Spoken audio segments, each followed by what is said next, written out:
Alright, let's talk about setting up your toms and your floor toms. Ideally, you want to get them set up in a way that's comfortable for you to play. We've all seen drum heads with a bunch of pits in them, which are the dents from the tip of the stick.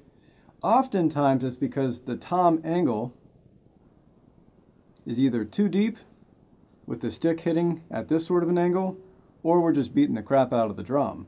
More often than not, it's from the tom angles being too steep. Ideally, you want to make sure that when your stick hits the drum head, it's about as flat as possible, and that's going to get you the most amount of rebound off the drum head. If you have a steep angle, it's just going to dig into the drum. It's not going to give you very much bounce back. It's not going to sound very good, and also you're going to be out a drum head pretty quick. An easy way to get the placement is take your stick where this tom head would be and see where the most comfortable playing spot for your hand is. This is not very comfy. This is not very comfy, right?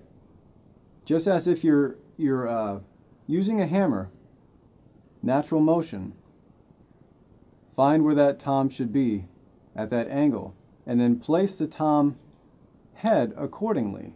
Now your floor tom, or multiple floor toms, should probably be relatively flat or slightly angled towards you. If you're in traditional grip, you might explore an angle that actually goes away from you a little bit, and that accommodates for this downward angle. I personally like my floor tom flat and slightly lower than my snare drum, and it makes it very easy for me to come off. Also make sure that the drums are as easy to get to as possible, especially this floor tom. You want to make sure that the drums that you access the most are also the easiest to get to. So you want to make sure they're positioned relatively close, flat if you can, or flat as we were discussing with this angle to the stick. Also try and avoid tom rash, which is where the bottom of the tom rubs on the bass drum and just absolutely destroys the finish. It stinks. It's not very cool to have that. So we want to take care of our equipment. Make sure that your drum doesn't rub against any other drum at all. And that can be easily fixed by just vibrating your drums and making sure there's no clicking sound. Have some fun with this and redefine your playing.